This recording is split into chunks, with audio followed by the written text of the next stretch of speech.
Hey, what is up, everybody? Happy Newsreel Day. Today, Wednesday, I don't even know what day it is, 25th? 26th? Do I care? All right, here's the deal. Latest news coming out of Washington. President Obama is going to be skipping the traditional laying of a wreath at the tomb of the unknown soldier in Arlington National Cemetery on Memorial Day. He has decided he is going to go to Chicago and instead speak at the Abraham Lincoln National Cemetery there in Chicago. Joe Biden is going to be replacing him at Arlington.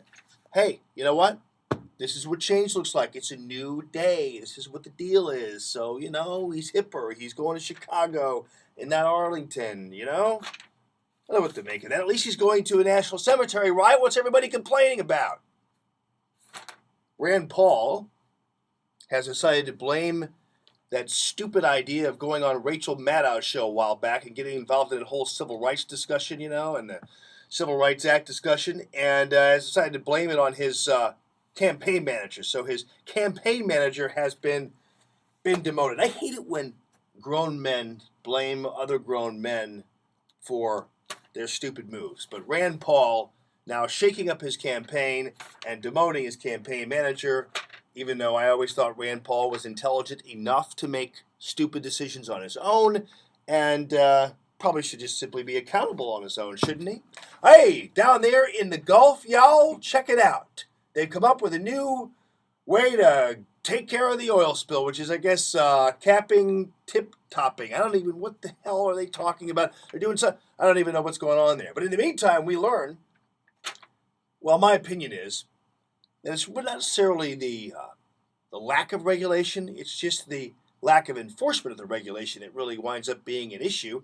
And we learned that the people who were tasked with monitoring and enforcing offshore drilling regulations were actually getting free tickets to sporting events, all that kind of stuff from oil companies, and going on lunches and dinners and that kind of stuff, and watching porn on their computers, and one dude even doing meth, crystal meth. He admitted it. That's unbelievable.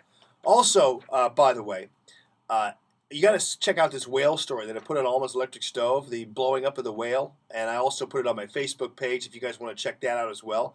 And it is really funny. And it is put up there because there's this idea, some are suggesting, that they ought to just blow up that well, deepwater well, and that'll solve the problem. And I'm maintaining that sometimes when you blow things up, they tend to blow back on you. And the whale story is absolutely incredible. You want to check it out on Allman's Electric Stove at 971talk.com, or go to the Facebook page, and it is right there.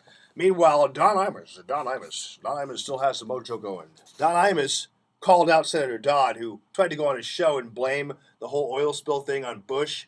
And the bottom line is, listen, they didn't know what they were doing in terms of being prepared for what could happen or what would happen. It's no politician's fault. And you know what? I don't even necessarily begrudge President Obama for not, setting up camp down in the Gulf. I mean, we had that whole thing with the moonbats blaming President Bush for not doing enough down there, and during Katrina, I don't think the president necessarily has to be down there 24/7, but he's in a little bit of a trick bag because, as you'll see on the Electric Stove, I have a little soundbite from him back in the day, President Obama, criticizing President Bush for just simply looking at the Katrina deal from an airplane. Now, I'm not quite sure President Obama has even looked at the oil spill from an airplane, so at least Bush is a little farther ahead of him as it relates to crisis dealings than President Bush was, and he got vilified by the likes of President Obama. So sometimes these things come back to haunt you when you're running your big old mouth, don't they? Make sure you join me for Allman in the Morning, Common Sense Radio every morning, and I'll see you tomorrow. Have a great day, everybody.